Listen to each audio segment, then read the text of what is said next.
Hi, everybody. You're supposed to say hi.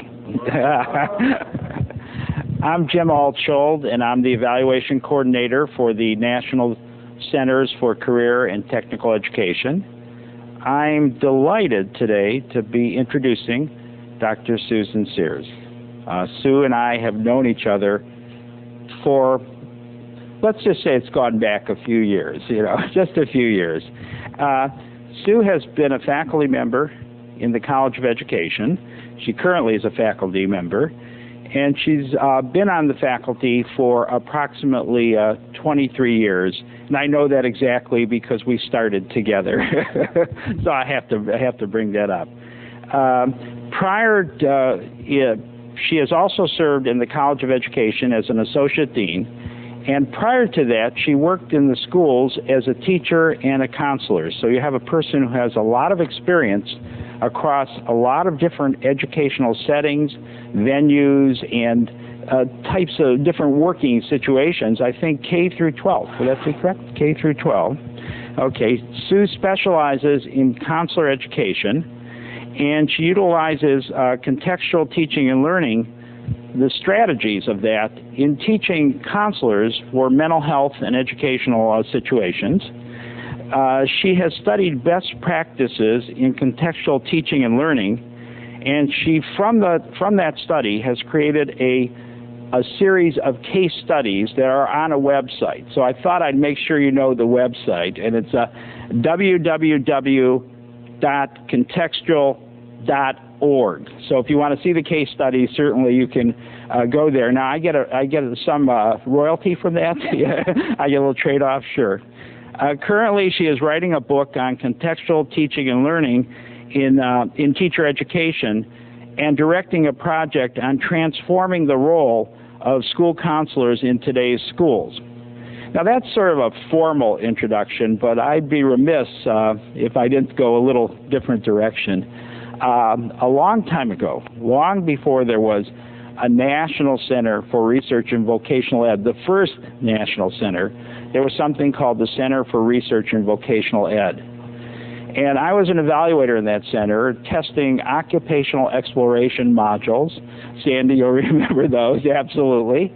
And so I started calling the schools in this area, and lo and behold, I'd hate to say how long ago that was, but I ran into a school counselor who greatly aided us in getting sites to test out the materials. It was appreciated then, it is still appreciated today. And so it's really a delight for me to introduce a close colleague, a dear friend, a longtime colleague. We won't say how many years. And Sue's topic is, how is contextual teaching and learning being applied in career and technical education? So let's give a warm welcome to Dr. Susan Jones Sears.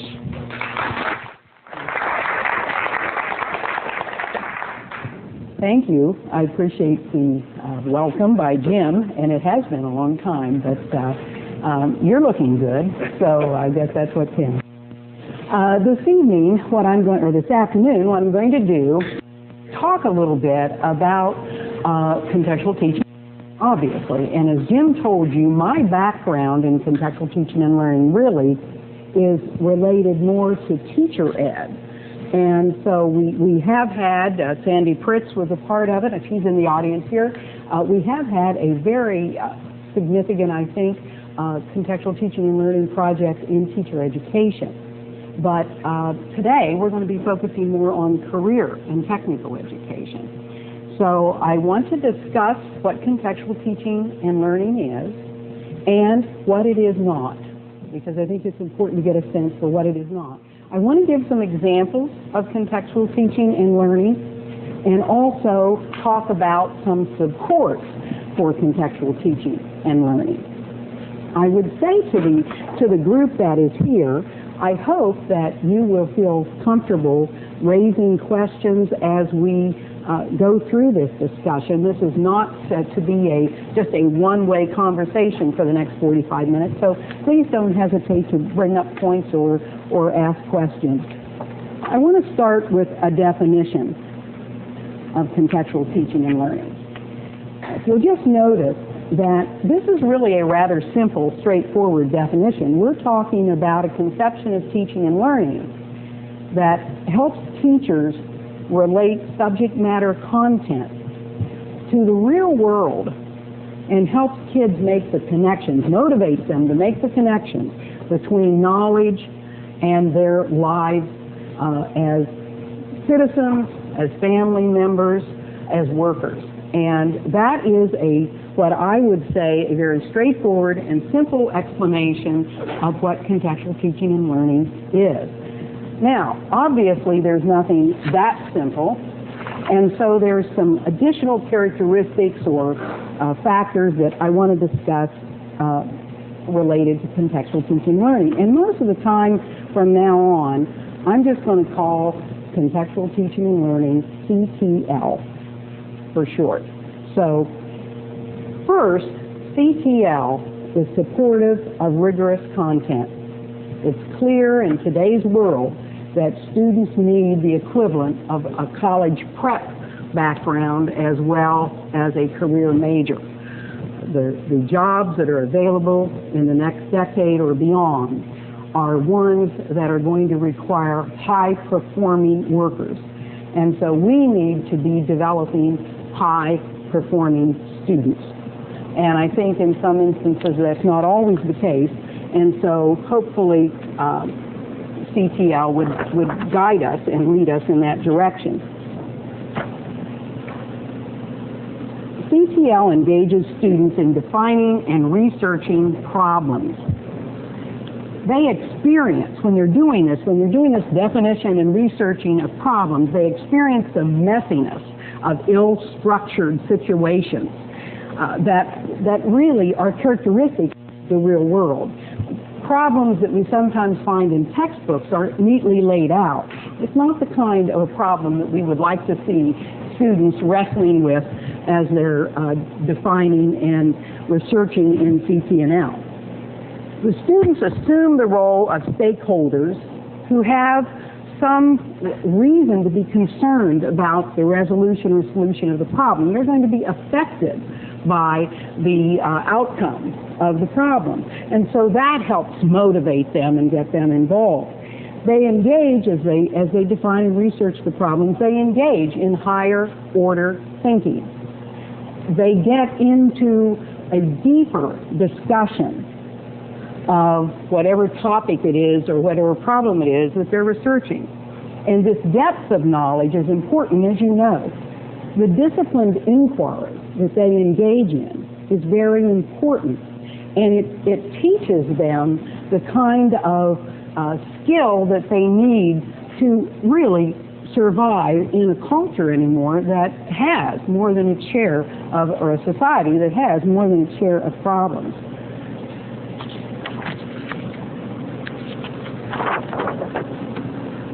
CTL also provides opportunities for students to learn knowledge and skills in meaningful contexts, such as the home, the community, and the workplace.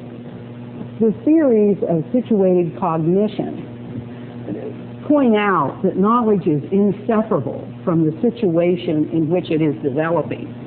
And it's also inseparable from the activities in that situation. So we need to have rich and meaningful environments in which students can learn. When you think about the community is such a rich arena of resources, and sometimes we just simply don't access those the way we should. But someone that believes in contextual teaching and learning or is practicing contextual teaching and learning definitely would be someone that would use the community and the workplace as a context for learning. CTL also builds on the knowledge that learners possess. It uses their life experiences. It builds on what they know. We all feel more comfortable and familiar with what we know, and we attend to information that's coming in that's related to information that we already possess.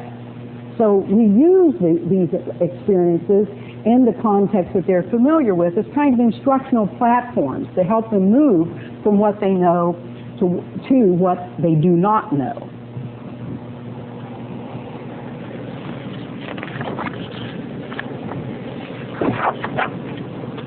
Contextual teaching and learning encourages students to direct their own learning and monitor their own progress. There's a great deal of interest on the part of most educators in how to help students become lifelong learners. If we're going to do that, certainly, if we're going to help them achieve that, we're certainly going to have to help them begin that process while they're students in schools.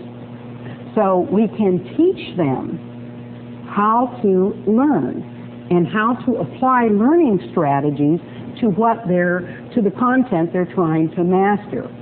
We can teach them to monitor how well they are learning, to adapt or change strategies when necessary so that they can increase their learning. This whole area of trying to get them to accept responsibility for their own learning is very important if they are going to be the kind of workers in the future that in fact will be able to learn on their own. I was reading a book by Meister not long ago who talks about the skills that workers will need in the future. And one of the skills that he was addressing was how important it would be for the workers to learn how to manage their own careers. And I think many of us are used to thinking that the company will kind of assist us in planning our future. But in fact, what's going to be happening in the future is that a worker is going to have to take charge of his or her own career. And certainly, if they begin to take charge of their own learning when they're in school, there's certainly a greater chance, or there is a greater chance that they will be able to take care or take responsibility for their own learning as an adult.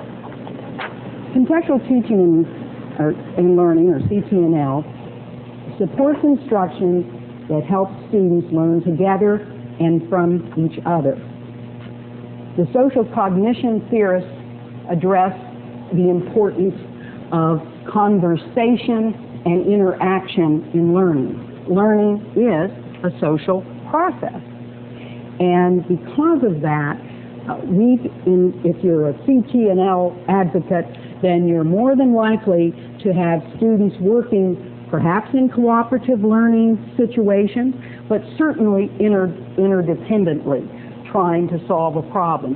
One of the nice ways that the defining and researching problems dovetails with this is that when students are defining and researching problems, they're also working together and coming up with explanations for events that they then share with each other. And so many of these characteristics that I'm talking about here interact, and there isn't, even though the definition that I shared earlier was a fairly simple definition, when you really begin to talk about what that means, helping teachers relate subject matter to the real world and motivating students to make connections, you're talking about a fairly sophisticated or very sophisticated process. And so the defining, researching problems, the encouraging students to work together and to learn from each other are just parts of that whole picture. Finally, contextual teaching and learning is very interested in authentic assessment, in promoting authentic assessment. CCNL believes that the way you really assess what a person has accomplished is through a performance or a demonstration, a product, something that you can see, something that really lets you know whether that student did or did not learn the information that you were hoping that they would learn.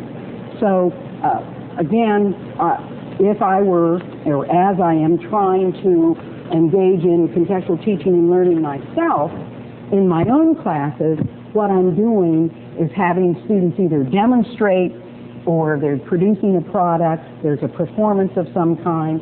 In my field, in counselor education, for example, students bring in tapes that I listen to and critique, and that we listen to together. And they tell me where they could improve, and I tell them where I think they could improve.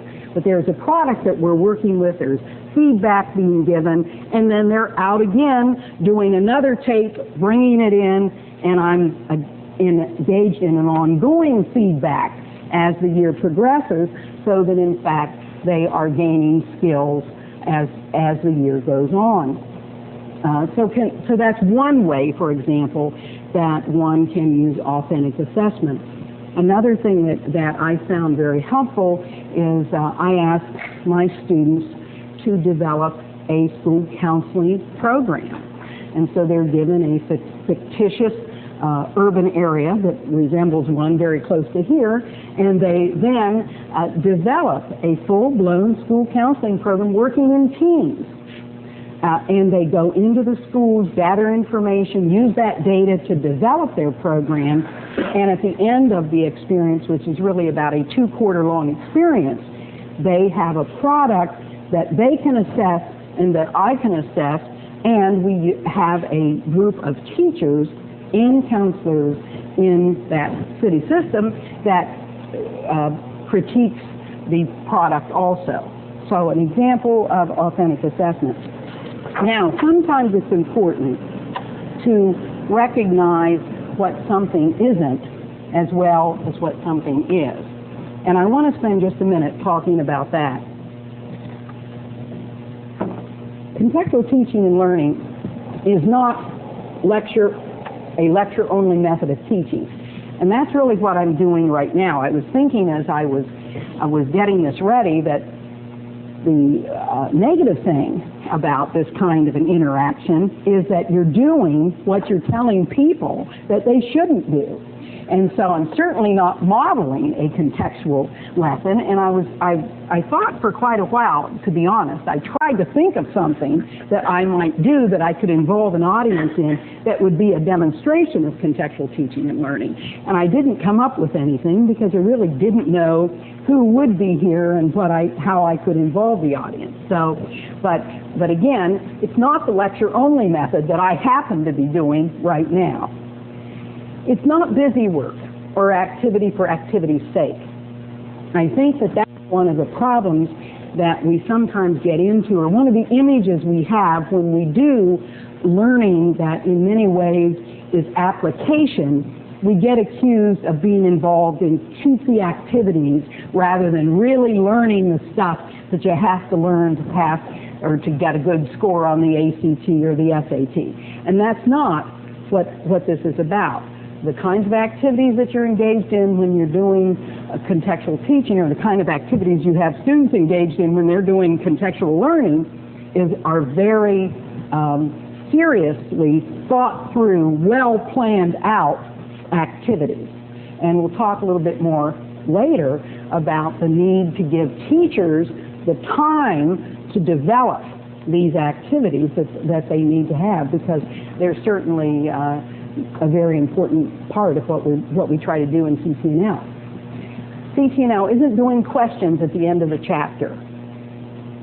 Now, doesn't mean that there might not be a reason for students to glance at the questions at the end of the chapter if they were trying to become more responsible as a learner. But certainly it's not doing the questions at the end of the chapter. It's not rote memorization.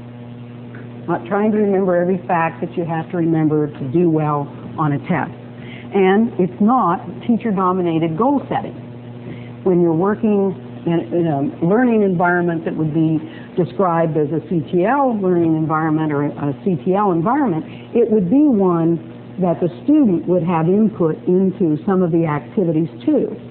One of the things that I've certainly learned as an instructor myself is, as I have tried to use more of contextual teaching and learning strategies, I've found that my students are smarter. They're smarter than I thought they were. And obviously they aren't smarter than I thought they were. I'm giving them a chance to be smarter than I was giving them before, because I was kind of dominating the situation and making the decisions about what we were going to do. as I more and more involved them in the planning and the goal setting, what I found is that some of them had wonderfully creative ideas. And that I think is true of students, whether they're younger students in upper elementary, middle, high school, or college age students. They can be very, very creative when it comes to planning. CCL is not paper and pencil tests.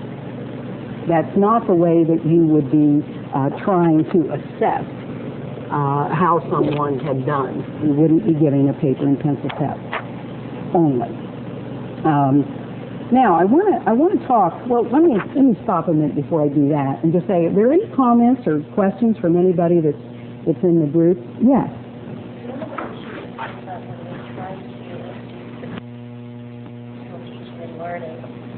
With groups of teachers or administrators is the idea that there's no proof, quote unquote, that this makes any difference in student achievement or that it's worth the time and effort. Can you address the research that exists out there that shows that this does make a difference in student achievement? Let me respond to that this way. I think that there's some truth in that. I think that we have not done a good job generally in providing evidence that contextual teaching and learning works. Contextual teaching and learning is very similar to authentic teaching and learning, very similar to constructivism, and there's not been a body of research that really has addressed whether or not CCNL provides the kind of learning that we believe it does. And there are some projects right now across the country that are attempting to measure that. And I'll be mentioning a little bit later, like there's some work going on at Bowling Green, there's some work going on at the University of Wisconsin, and they are looking at gains in achievement based on the teachers who have been trained, and not teachers who have been trained, not pre-service teachers, but practicing teachers who have engaged in some professional development and then have gone out and attempted to change the way they teach and then measure student gains. So we will have some of that research, but it's not out there right now. It's more the discrete parts of for example, in situated cognition and areas like that we can point to research to that, yes, this is important and does work. One of the things that I use is Fred Newman. Yes, Newman and Whalage, their work. Yes. Which is very similar to contextual teaching and learning. Yes. And you can take that rubric that they developed and pull the contextual teaching and learning out of it and then tie it to the longitudinal student achievement data across demographic groups and show that there is a clear difference. That's a very good point. And Newman and Whalage, there's no doubt. And they do what they call authentic activities are really very much what we would think of as contextual teaching and learning. But contextual teaching and learning, the name kind of has come within the last 5, 6, 7 years, and as a concept itself, there just isn't that much research on it. But there certainly is other research that's related. Very good point. Any other comments? Yes. You had mentioned the idea of knowledge being constructed and socially constructed as students learn from each other. And it reminded me of something I heard on OSU radio Sunday that was a statement by a psychologist, and I got in on the radio late enough that I'm not sure who the person was, but it was, the statement was, reality is socially constructed. And I thought to myself, well, you know, it's interesting if you think of a contextual teaching and learning setting and the different student perceptions of reality that addressed in a small group might very well lead to important lessons about diversity and respect for others' opinions, et cetera. But, you know, the idea that reality itself is socially constructed was interesting. That's interesting. That is an interesting comment. And in addition to that, your comment made me think about the events of September 11th. Yes. And, you know, that reality certainly might be socially constructed at least a little bit differently by some in different parts of the country. For example, the perception of the reality in New York might be a little different than the perception of the reality in Columbus, Ohio. But still, I think that's a very interesting point. Certainly something to think about. So, did you have a comment, sir? I'd like to ask about the relationship between teaching and learning and proficiency testing. So proficiency test has a very important influence on teaching and learning at the current school setting right now. Mm-hmm. So how can you tell the relationship between contextual learning and proficiency test? Mm-hmm. Well, there are no studies that I can point to that have in which contextual teaching and learning was implemented, and then we looked at the proficiency test scores. But I think that what you often find are students that are having difficulty in achieving enough to do well on the proficiency test. When you give them an opportunity to be involved in their learning, applying some of the concepts that they're learning, having an opportunity to work in groups, you do find that students achieve more. So I'm not going to say that there's a direct relationship, because we don't have the evidence for that. But I firmly believe, I'm involved in a project right now in a high school here in Columbus, in which there's an after-school program going on in which more contextual teaching strategies are being used to engage students who are not learning. And they're not learning, and they're not interested in school. And those strategies are, at least at this point, we're into November almost, they are involving the students, and the students are engaging in conversation and appearing to be learning. Now, when the proficiency tests are given, we'll have some comparison, because of course proficiency tests are a part of the Ohio curriculum or the Ohio experience. So, yeah. Another source of supportive data would be the high schools that work data. Yes. That does show that student engagement is correlated with higher performance on on NAEP-like assessment. Yes, that's exactly right. A lot of the high school that works terminology is integrated learning. But in fact, when you look at integrated learning, it really is almost the same as contextual teaching and learning. I personally think one of the negatives around this whole area is that we haven't cleaned up our language. We call essentially the same thing by 3 different names. And I think that makes it very difficult to claim anything for an applied type of learning, or a learning that takes advantage of multiple contexts. And for me, the notion of multiple contexts and problem solving, attacking problems, and working together are really the heart of contextual teaching and learning. And it's also the heart of integrated learning. So, and if I happen to have with me a book from the High School That Works, a Southern Regional Education Board, and I really believe that what they're calling integrated learning is exactly the same thing that we're calling contextual learning, and they are contextual teaching and learning, and they are having significant success in improving the achievement of their students. There is some definitional differentiation when you think about their student survey, for example. Okay. They will specifically ask students, how often in your classes are you working with real-world problems? Yeah. And then they can correlate the answers to that specific question to student performance on the assessment. So when you get into specific questioning, it's a little more differentiated than just integrated learning. I think what they're doing is very exciting. I think they've made they're a presence that is certainly being felt. Okay, thank you. And as we go on, I hope you'll ask other questions. I wanted to give, one of the, I would say this before I make this comment.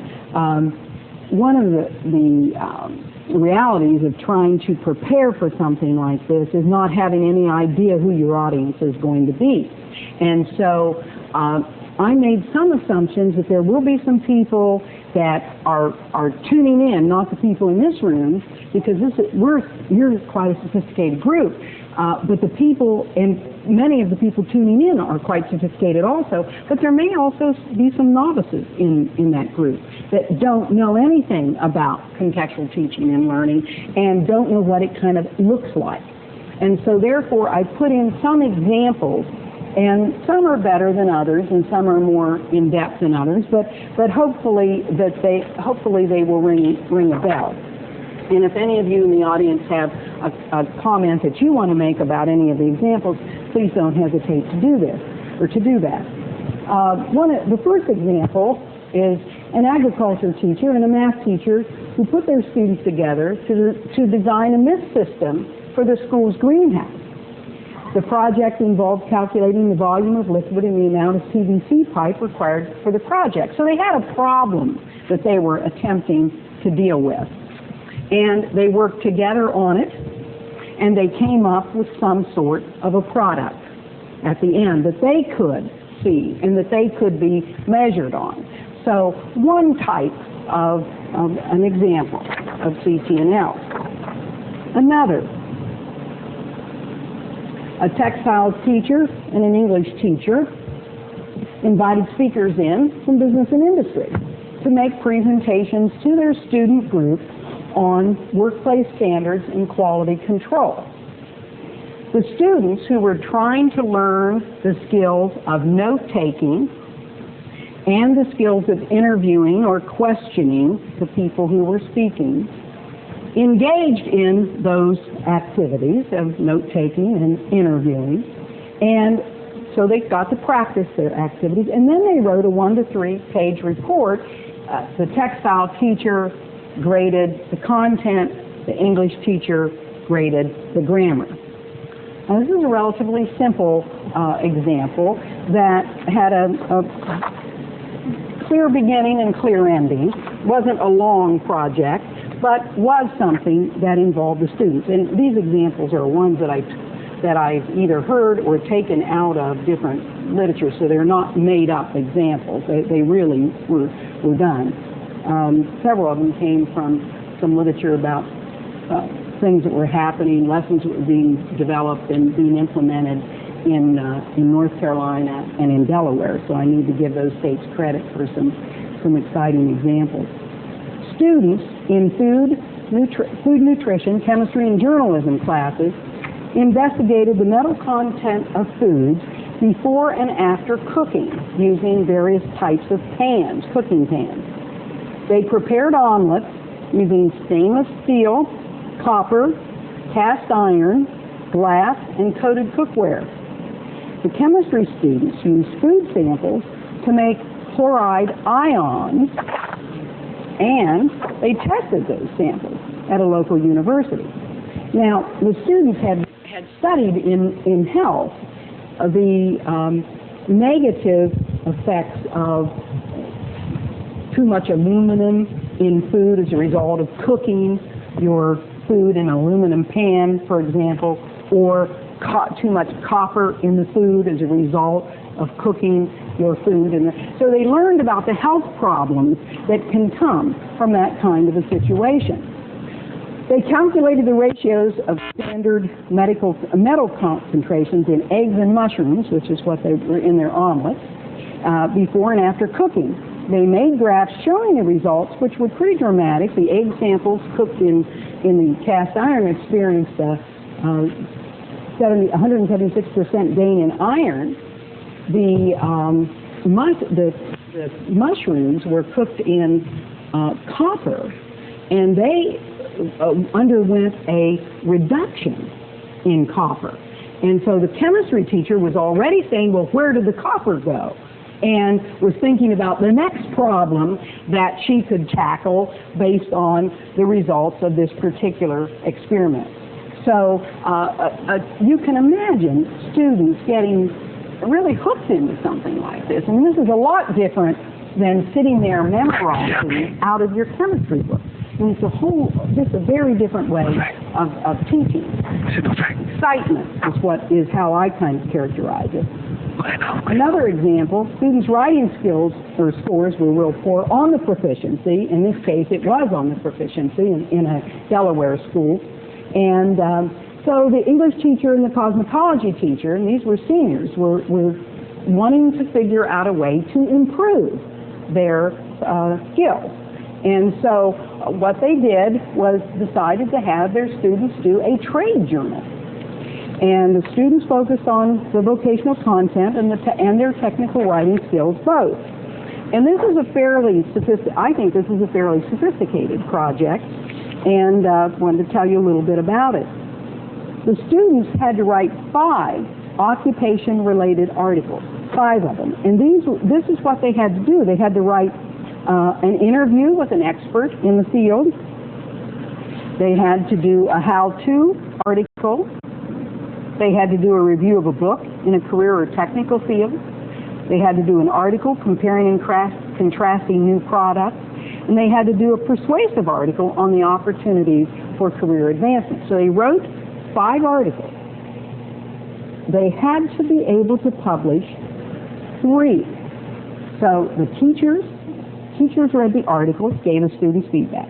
The students read each other's articles and gave feedback to each other, which was very helpful. Then the students were assigned to groups of 4 per journal. Each student accepted the responsibility of assuring quality in one phase of the production. So they might design the cover, they might do the layout of pages, they might do the proofreading, but they assumed responsibility in some aspect of that. They also had to come up with 1 of 2 exercises. They either had to create a game or a puzzle or do a full-page advertisement related to the career or technical area.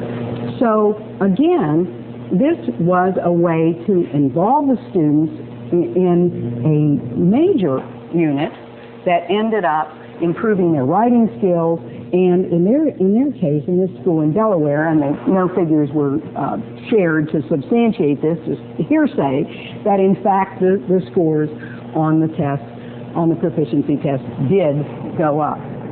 So at any rate, a good example of contextual teaching and learning. Now, there's other ways that, or other kinds of examples that we might come up with.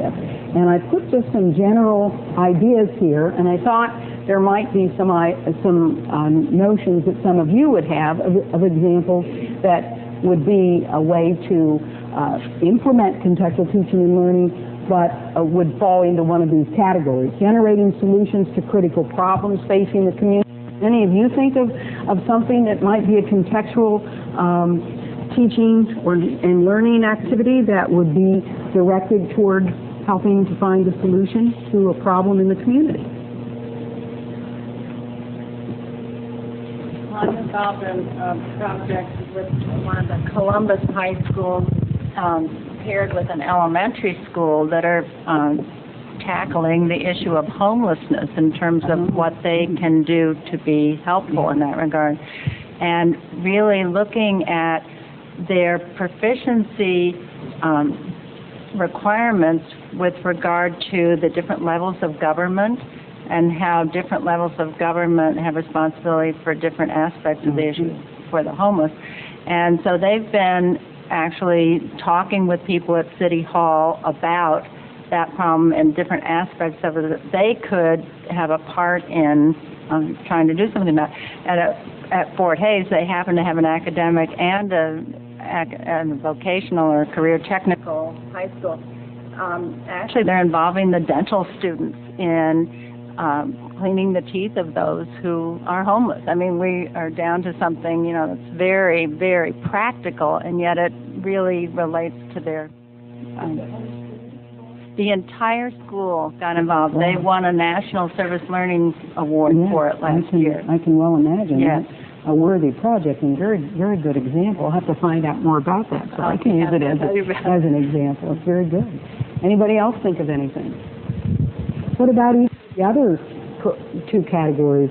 The second one certainly intrigues me. I mean, when you think about what's going on in the world right now, you cannot turn into television without seeing someone interviewed on CNN that has another perspective of what's happening in Afghanistan or why this tragedy occurred. And I'm an old history teacher, and as I watch some of this, I think, wow, the teachable moments in the classroom. There are so many opportunities to hook kids up with people that they could interview in the community to better understand a religion that we know very little about, to better understand a country that we know almost nothing about, and to understand the plight of millions of people that are starving in that particular situation, who had no direct involvement in what happened on September the 11th. So certainly that area is just ripe for teachers to work together on and do a contextual kind of activity. I find if you ask students what they want to know or learn in a given class, that will lead to a problem-based situation, because most people want to know something because of a problem that is posed in their own life that it would solve if they learned about X, Y, or Z. And it reminds me that Dr. Laster at OSU uses a technique related to that. She requires an entrance card to get into her class. And an entrance card, and this would be every class, is a question. You have to come to class with a question related to the day's content. Well, that's a very good idea. I may have to swipe that, try that in my classes. It sounds like a very good idea. I've had my classes involved in the third category, delivering a community service and then reflecting on it. When they come into the program, I ask them to choose a student out in a school that may not be doing as well as they might, and to mentor and work with that student for a significant period of time, and to keep a journal as they do that, and to share. Then they're put together on teams in our program, and they share those experiences with each other as they're going through them. And they meet the families and really get to know the situation that particular child is really experiencing. And I can tell you that the child doesn't benefit nearly as much as my counseling students benefit from that in-depth opportunity to understand one individual who they really had no relationship with prior to the time that activity began. So. But again, there's a lot of examples that we could discuss, and let me go from some of these examples into just kind of a general summary of the kind of benefits that I believe from the literature that CCNL actually does have for students. And I am conservative in what I would claim. I don't believe that schooling is for high scores on proficiency tests. That is not what learning is to me, and so that's not always what I'm worried about. And I know that in today's world, that's a probably dangerous position to take, because everybody else is worried about the proficiency scores. And I do believe that through some of the work that has been done by SREB, it's going to be very clear that contextual kinds of activities do increase test scores also. But I believe that what I've seen as I've worked with contextual teaching learning is that certainly higher order thinking and problem solving is enhanced. I see it in my own students. I see what they do with students in the field, in schools, and I am convinced that youngsters do benefit from this kind of instruction. promotes student engagement and involvement to at a very high level, Students that you almost see as bored or uninterested immediately upon being given something that is real and something that is just exciting to them will get involved and take a leadership role. And that's taught me a lot as I've watched it. Certainly, what a benefit is that it relates what the student is learning to, and I think that in and of itself is very important as a motivator. And if I can measure whether a student really knows something, I feel much better as an instructor than I do if they can hand me or regurgitate back to me an essay that says they know all of these facts. I want to know whether they can do it. In our field, it's not in the field of counselor ed, you can memorize and regurgitate theory and look good on paper, but the reality is you must be able to do what it is that we expect you to do. I can't put school counselors into a school because they have a high score on a test. I have to put them in there with the confidence that they can counsel, that they can help students, and help students learn how to problem solve and help students set directions in their lives. So again, I have seen through my own teaching that the authentic methods of assessment give me a lot better idea of whether my students have learned what I want them to learn. This is to engage in contextual teaching and learning, and the person in our audience made that point just a little bit ago. To engage in contextual teaching and learning is not easy. You do need to be very planful, and it takes a great deal of time, in fact, to develop the kinds of lessons that we're talking about or units that we're talking about. And so you need teachers that are knowledgeable about the workplace. And many teachers, academic teachers, really don't have a lot of work experience. They may have gone straight from college into their teaching and into the classroom. And so they don't know what happens in business and industry, and they really are not real efficient at making those connections to from their content to the real world. So internships are very, very valuable. Has anybody in this group experienced an externship? You really, Sandy, you have? Yes, I know. Fascinating. And you're very knowledgeable about the world of work, but you still felt you gained from it. Well, if you haven't put yourself through an experience like that, or like an externship, I would encourage you to think about it. There's Al Phelps from the University of Wisconsin has done a little booklet called Teacher Learning in the Workplace and Community, and he lists some things in this book, a booklet that talks about or that describes what teachers say they benefited, how they benefited from workplace learning. Said they believed it helped enhance school-community relations. They felt that locating real-world problems and illustrations, it helped them locate real-world problems and illustrations that they could use in their classroom.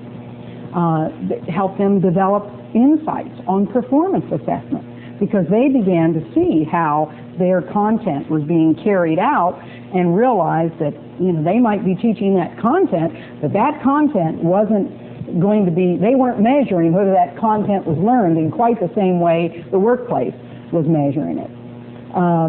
They believed they learned a great deal more about economics, which I thought was an interesting observation. I wouldn't have necessarily thought that was something that they would have reported, but they did. They believed that they increased their value. They valued their own content more as a result of having watched how it was used in the workplace. Again, not necessarily something that I might have thought about. They felt like they updated their technical knowledge and their expertise. Now, those are just a few of them, but you can see that teachers felt that these externships were very, very valuable for them. Teachers really need, on the second one, I started to address it here a few moments ago, teachers really need time to collaborate and plan. When you've developed lessons, and it doesn't always have to be together. A lot of the examples I gave you were examples of two teachers working together, because I know that that is something that is greatly desired in career and technical education. It's very important for the academic and the career and technical teachers to form relationships and help each other do a better job of instructing students. But it doesn't always need to be a team of teachers. It can be done singly, but it's a lot more fun if it's in a team of teachers.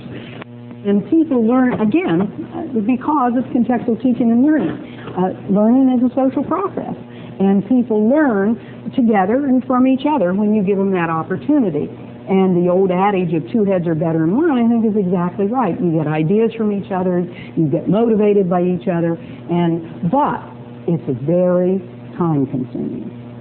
As I've talked to some individuals who have run projects in which they have tried to bring teachers back in and take them through externships, give them time to develop the materials that they need to the curriculum that they need to teach, what in fact they find is it's an extremely time-consuming process, and that makes it expensive. Yes?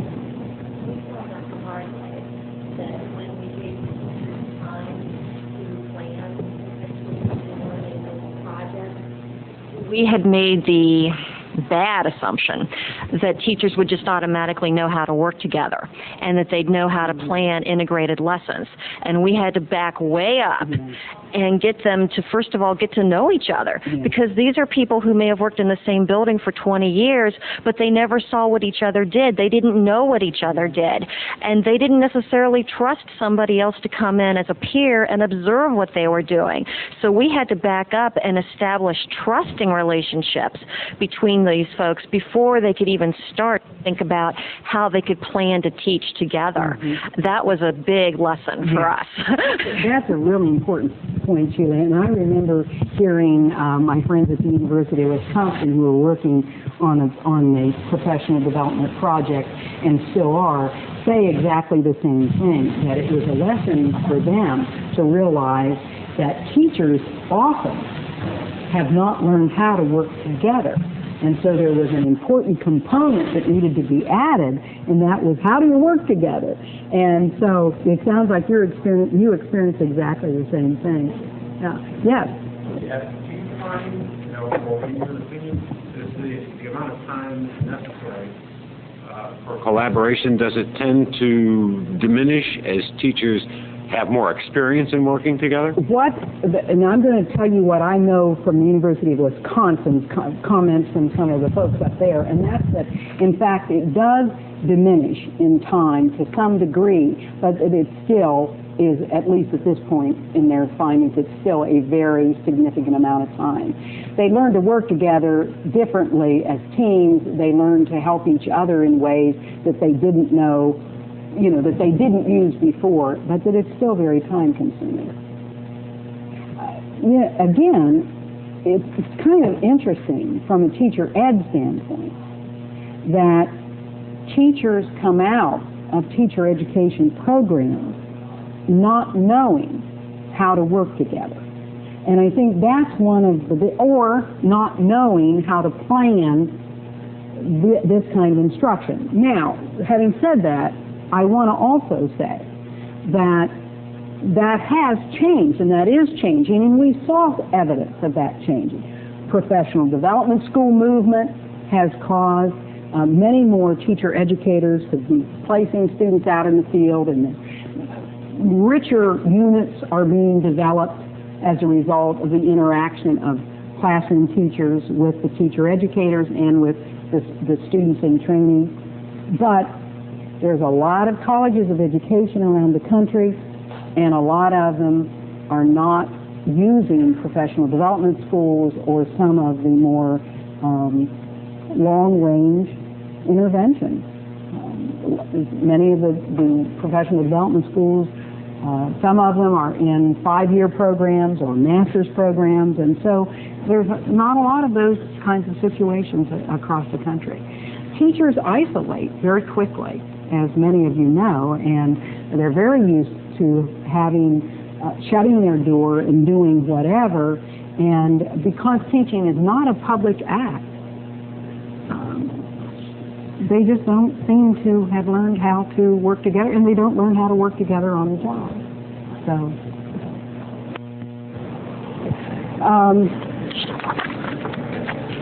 would like to put, I'm sorry, go ahead.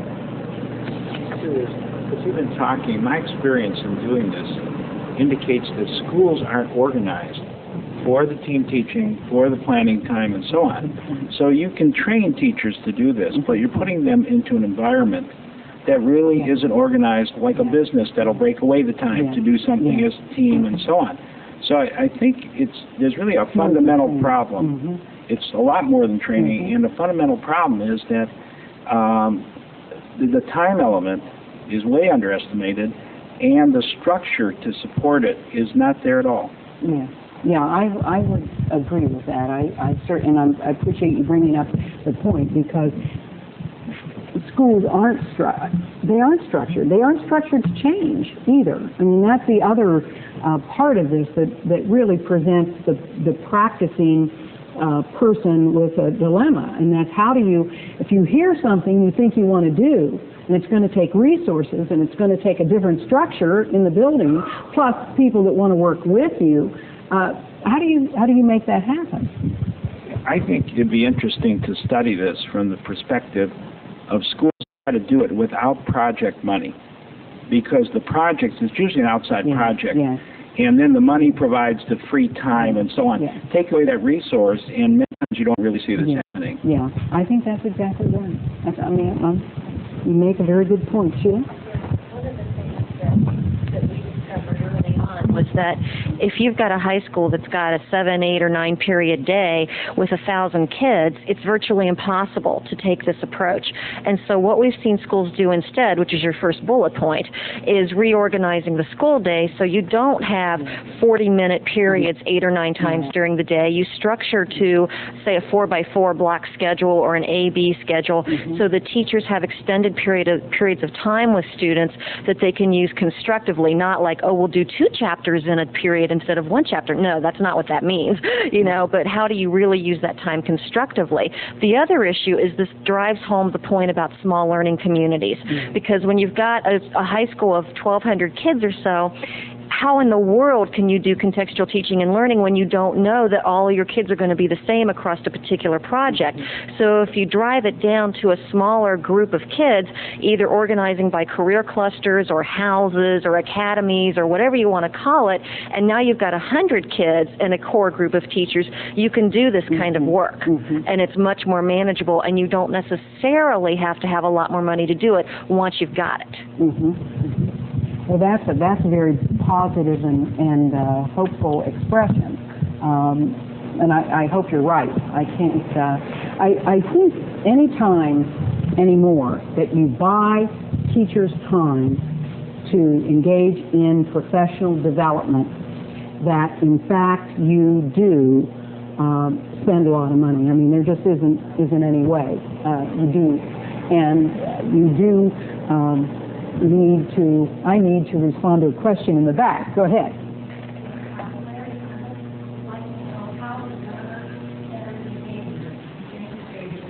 CCNL. Learner-centered behavior, I'm going to interpret what Larry means as behavior that places the learner at the center of instruction. And when you have students engage in problem-based learning in other contexts, working together, the learner is at the center of that. You add then to it that the student has some choice in what the student is learning, and you very clearly through CCNL can have the student at the learner that as a center of learning. And that is really something I probably should have mentioned in some of my characteristics of CCNL, because the learner is certainly at the center of what we're trying to do. You also, by building on what the individual student knows, is another way of, and the experiences that individual student has had, is another way of putting the student at the center. Let me I know that we're getting into the question and answer period, so let me just make a couple other brief comments, and then we'll go ahead and segue into the question and answer. I think that was a very subtle and clever way of keeping me on track, and I appreciate that. So I guess there's really not too much more to say about this, other than it's not just providing teachers time and putting them out on an externship. When you really ask teachers to teach this differently, they will require professional development in other areas also. And they will, just like students, begin to generate wants and desires on their own. They'll see now a topic that they want to know more about. Well, cooperative learning is an example. You know, they get involved in this, and maybe they decide they would really like to have some workshops in that area. So this is educational reform. It is trying to change what's happening in today's schools. I want to point out two resources that I think are really quite good. These have to do more. There are a lot of good websites out there, but these two websites happen to deal with professional development of practicing teachers. And so I thought that they were particularly pertinent to today's discussion. The first one are colleagues that I've mentioned here from the University of Wisconsin, and they've been heavily involved in contextual teaching and learning. And then the other one is Bowling Green State University here in Ohio, who has a rather unique project in which they're trying to deliver professional development via technology, and I think you could learn something from both of those sites. I've already cited a book that I felt was very good, and it's largely around integrated learning, but as you read it, I think that you'll see that it is very much the same concepts that are included in contextual teaching and learning. With that, I'm going to turn the overhead off, and I'm going to see if there are questions, both from the audience here and any people that have written in with email questions.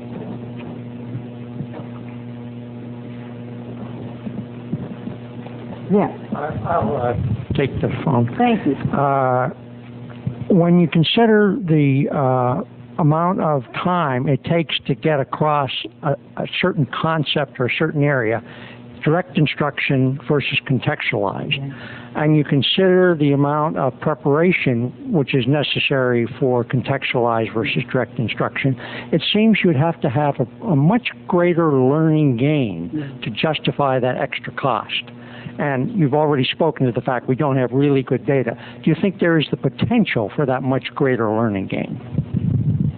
You know, I would be optimistic and say I think that there's certainly the potential for an equal learning gain to direct instruction. But the part, though, that I think I would stress is the kind of person we're trying to educate. We're trying to develop people who can think on their own and who are willing to take responsibility for their own learning. I don't know a great deal about direct. They were engaging in rote memorization. So I think that you're really talking about the difficulty that it takes to develop the curriculum that one needs to implement these kinds of things. Mm-hmm. In keeping with the idea that the structure may be the problem, my experience has been you can't just turn the students loose with the authentic problem. without also coming back and helping them articulate what did they learn from it. Yes. Sometimes they have to be helped and even sometimes told what they learned from having experienced it. We can't ever assume that they got the message. That has to be built into the structure. Yeah, that's a very good point. I find that even with my graduate students, that, I think we've done a very clever series of activities that I thought led to all of this. Well, it may have led to some of this, but it might not have led to all of it, and it may have led to some other things I wasn't really trying to achieve, and maybe that I didn't want to achieve. But by having an open communication with them, a debriefing of them, you can find that out and redirect them. Very good point. Sheila? Point.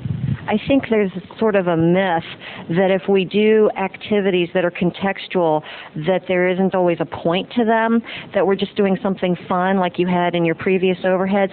And I think something that got missed in the discussion is that whenever you construct some kind of contextual teaching and learning situation, you're starting with the standards in mind that you want the students to achieve. You don't just say, oh, wouldn't it be fun today if we spread Tide all over the place and we looked at contamination issues. You have to think back to what are the chemistry or what are the biology standards that we're trying to get at, and what is a relevant way to get there from here. Instead of just having them memorize the periodic table of elements, wouldn't it be more useful if they actually used that information in some meaningful way? So I think that's one thing that kind of gets missed with contextual teaching and learning. The other point that I wanted to make is that there are two very different philosophical camps going on right now in career and technical education. On one side, you've got these behaviorists who are saying, by God, here's the competency list. You will learn how to weld. You will learn how to take a blood pressure. You will learn how to take care of a 3-year-old. And on the other hand, there are these constructivists, people who are in the contextual teaching and learning realm, and they're saying, it needs to be relevant, it needs to be problem-based. And there's some validity or usefulness from both camps. But I think for career and technical educators in particular, and when we get to teacher education, the issue is how can we understand the best parts of each and come up with effective ways of teaching and learning that encompass the very best. Sometimes direct instruction is the best way to go. When you've got 20 minutes and you can't mess around, okay, fine. But if you really want kids to get something at a deeper level of understanding, contextual teaching and learning makes perfect sense. So it's more of an issue of what resources do we have at our disposal to make sure the kids really get the stuff we need them to get, and not fight over what kind of philosophical framework we're going to use to approach a particular content area. Very well said, very well said. And I would certainly agree that the situations help dictate what you do and what strategies you use. And certainly I would agree that there's opportunities for direct instruction and other forms of, it shouldn't be an either or. It shouldn't really be an either or. Yes. I would think to some extent also contextual teaching and learning would run the risk that any paradigm or approach does, in that if you mistake the ingredients in the recipe for the dish itself, you're going to spend all your time designing projects, but failing to bring it back home to help ensure that students understand why they've done those specific things they've done in that project. The project is, after all, the context that motivates them, that helps them relate the need for why they should learn to add and subtract, if necessary. It provides that context that makes the learning relevant to them. It's not adding and subtracting per se for its own sake, as we all probably learned it, but the fact that you actually need to do this in your own life, as a citizen, as a worker, as a consumer.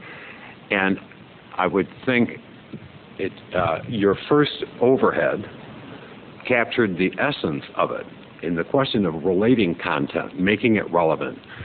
Everything else, it seemed to me, I'm oversimplifying, of course, was simply one possible way you might go about establishing that relevance.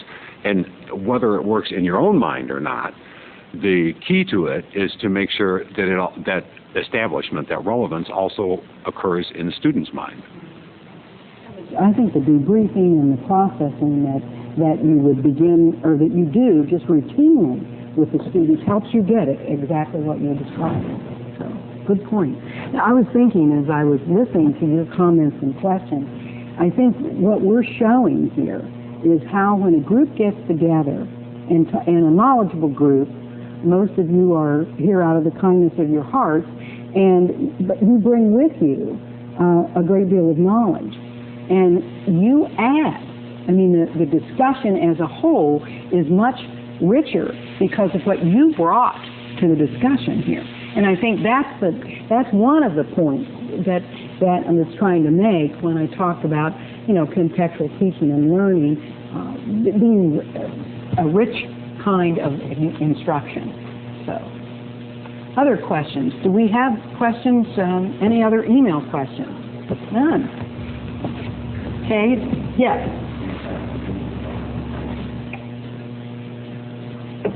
Sorry, I was a little bit late in your presentation. Probably this is still a relevant question. But listening to what you're saying, I only have 20 minutes, and I sort of liked Sheila's thing, because I don't think there's two camps. I think there's a continuum. And as we look across that, how do we get the best of direct instruction, the best of contextual learning, in terms of meeting our goals? And if we wait for structure to change, if we wait for more time, ain't going to be there. So what can a teacher do? And what they're doing now, or if they had the professional development, for example, I want to be involved in professional development. It's going to help me blend what I'm doing so that I can get the best of contextual learning, the best of a direct instruction in the context that I'm already in. For example, with me, and my thinking is one of the best things that a teacher can work on in terms of strengthening what they do is their questioning techniques, knowing how to question, when to question, where to question, what's the follow-up question, how do I ask a question that puts this in context. But are there other things that teachers should probably be working on that would help them get at the ideas you're talking about, the goals of what you're talking about from contextual learning, without necessarily depending upon a change in structure or more time? To me, problem-based instruction is one way, or project-based instruction is another. There isn't any reason why a teacher can't begin to reformulate his or her curriculum toward a more problem-based approach. There isn't any reason why a teacher can't begin to seek input from their students about the aspects of the problems that they want to investigate a little more fully. There isn't any reason a teacher can't begin to teach students how to monitor their own learning, set goals, measure their progress, and really begin to accept responsibility for their own learning. And there isn't any reason a teacher can't assess using more authentic methods of assessment. So, frankly, I came to this from a very different perspective than many of you in the audience. I didn't really know very much about this concept. I'm not a career and technical educator. And I work in a university that has, to be candid, very few resources at one's disposal, at instructors' disposal, to aid an instructor in teaching students. I go into a classroom that has, if I'm lucky, chalk, an overhead that's old, and seats. Now, how I structure those seats, what lessons I take in, how I involve those students in the instruction, how I ask or not to take a leadership role in what's happening is, to me, a type of contextual teaching and learning. It's not It doesn't build on a structure that would, I think, support that to a greater degree, but it does allow me to instruct in a way that certainly is more meaningful to me, and as I get feedback from students, more meaningful to them. So I think an individual instructor can really do a lot. I think this is, as much as anything, an approach that has an attitude to it. I want to involve my students. I want to see excitement. If I go into one of my classes with a prepared lecture and all of a sudden I'm seeing, shoulders start to go down, eyes kind of glaze over, I will stop in the middle of what I'm doing and rethink how I'm going to do this and get them involved, because I can't stand it as a teacher to have the eyes glazing over and clearly the cues that they aren't learning anything. So, and I've been at it for a number of years, and darn it, I can just see right away when they aren't learning, and it really makes me stop and figure I've got to do it a different way. And I think there's a lot of teachers around the country that are looking for different ways to excite students. And when they try some of this and see it work, that's what will motivate them and reinforce them to continue to do that. Can I give you an example of that? Yes.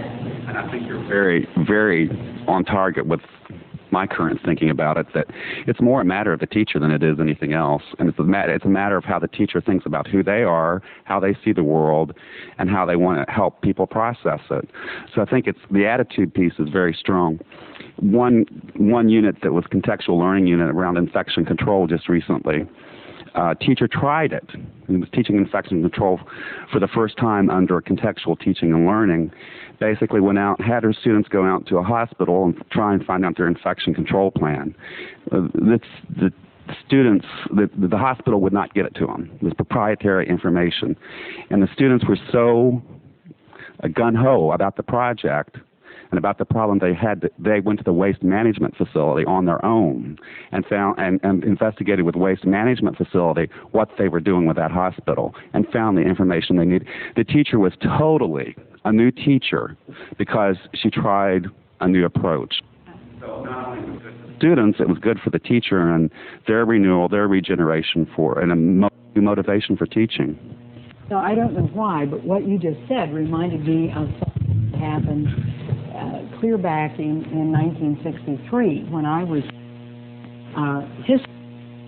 We were learning about the Constitution, the Declaration of Independence, and we took a portion of the Declaration of Independence, typed it up, and the students in the 8th grade class went around the neighborhood asking their neighbors to sign it. And they wouldn't. I mean, it was the greatest learning experience for the students because I could say all I wanted. This was a radical document.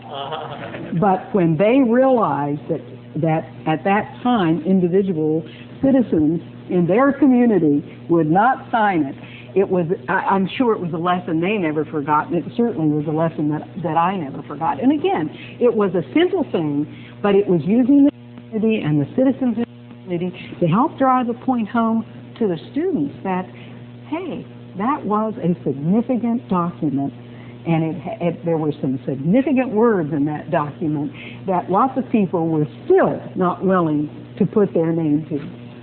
But if I could differ. Okay, please, go right ahead. I think the lesson that your students learned in that exercise was in fact not a simple lesson. It was a very complicated lesson requiring very higher order cognitive skills, which are typically the kind of skills we want them to be able to pick up. That's what the high performance workplace is about. And an essential part of that is that in learning that lesson, what is your evaluation of the Declaration of Independence? What significance do you assign to it? There is no single correct answer, like there might be to a question of what is the correct sequence of steps to perform a given work-related procedure, but rather you are in fact asking them to construct knowledge of their own that has meaning to them. And rather than doing a very dry paper and pencil exercise in the classroom with a model answer and they have to guess what the model answer says, more or less, they're going out, doing it for real, presumably exchanging views of their experience with each other, just like they would in the real world. And I think, again, that's the great key to what you're talking about. Do analysis better than that. Much better. Much better. Yeah. I think in terms of what a teacher can do, a single teacher, even before the transformation of trying it and seeing its advantages, is to go see it. Go see it in action from another teacher, and there are a lot of resources for that, some of which come out of Southern Regional Education Board, who have lists of resources for people who are more expert in these techniques. Very good point. Very good suggestion. Thank you. I think that we're coming toward the close of this, and I take it, Jim, you have some comments you want to make. I would like to say to the audience here today, thank you, because you've certainly made this presentation much better for the people that are viewing it on the internet than it would have been without you. So thank you.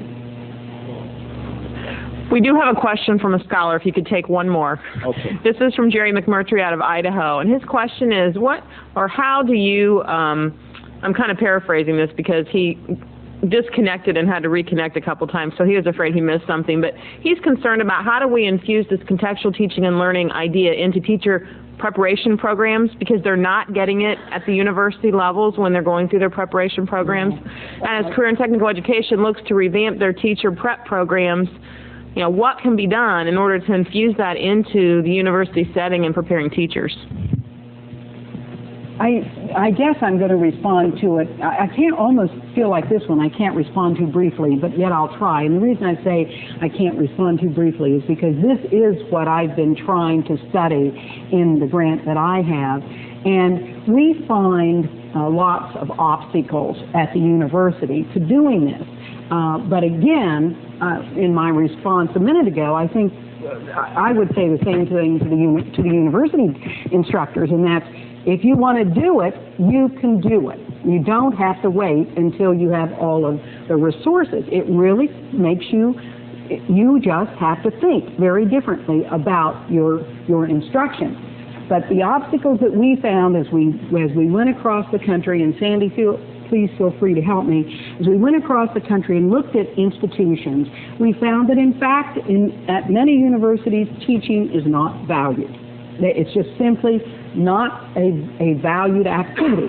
And so professors know that they can come in, give a lecture, walk out, and that's the end of their commitment to the training of whoever they're training. And that's certainly one problem. When you look at resources within universities, you find the same thing that you find in public schools, and that many colleges of education do not have the resources that they need to engage to help their professors engage in some of the kinds of teaching that we're talking about. Having said that, an instructor can establish a professional development school where the schools become a laboratory for instruction. And so you don't have to have a laboratory on campus. You're using the real-world laboratory of a public school. And many of the professional development schools that I have been associated with here at Ohio State definitely are using contextual teaching and learning activities. So, again, to just paraphrase or summarize my answer quickly, is I do believe that an individual can do it with very little support, just begin to change the way they instruct. And then, gosh, if someone that's in career and technical education isn't going to use this, who is? I mean, this is a natural for career and technical education, to me, this is the heart of what makes career and technical education so different and so dynamic. So I find it's an interesting question because I didn't realize there were still so many or some career and technical ed teacher educators who were not involved in a more dynamic kind of instruction like CCNL represents. Go through university programs in lecture mode, they're stuck in a classroom, and so they taught like they were taught. One institution that we went to look at what they were doing in contextual teaching and learning, now remain nameless, the students said, when we interviewed student groups, the students said they talk about it a lot. They talk about contextual teaching and learning, but we haven't done that yet. And that, you know, certainly told us that no matter what they talked about or told us, they really were not doing it. And I guess it's the easy way out. Connection to the general teacher ed programs? Well, it was general teacher ed programs that we were looking at. Okay. It was general teacher ed programs because the basis of the grant that we had was that, contextual teaching and learning is so important. They're using it so much in career and technical.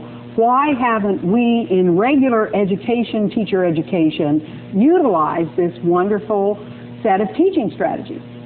And so we looked at institutions that said they were, and tried to identify best practices in those institutions, and we saw some marvelous activities occurring. George Washington University in D.C. has a wonderful program housed at Cardozo High School, certainly problem-based and right in the heart of a community and a school that has many problems that's trying to teach youngsters.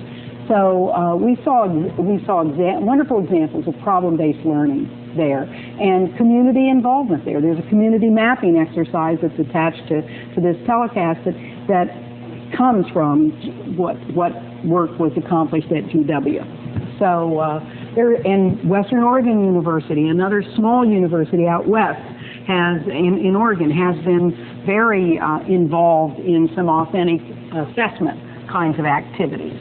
And trying to improve the training of their teachers. So we saw bits and pieces.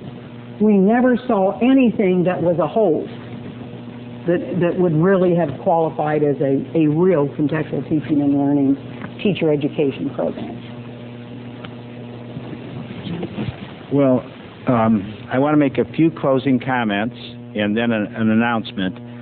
And I want to ask you two quick questions that perhaps you won't answer, but I want to know how you managed to get a working overhead and chalk in your classroom. I think that is really an accomplishment at Ohio State that a lot of people around the country should understand. So I think I want to mention that. But I want to thank you for a tremendous job of preparation, for sharing with us your knowledge and your ideas on this, but more importantly, for challenging our ideas.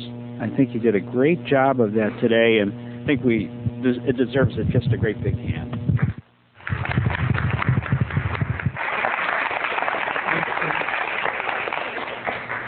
Now for the announcements. One, you can't get up and leave because I have another announcement. There's food over there, so that's a big thing.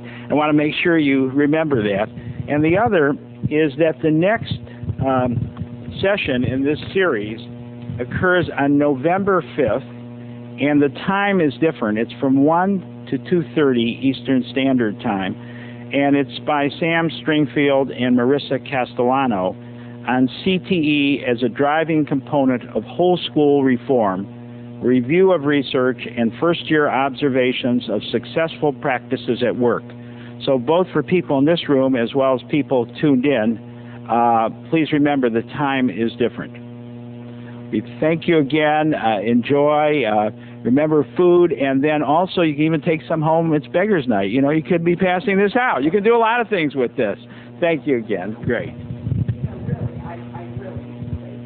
I appreciate it. I know that you were coerced to come, and I just am delighted that you were here, because it made it a lot easier for me to do this, because I'm not good at standing in front of an empty room this big and talking to anybody. So many thanks to you.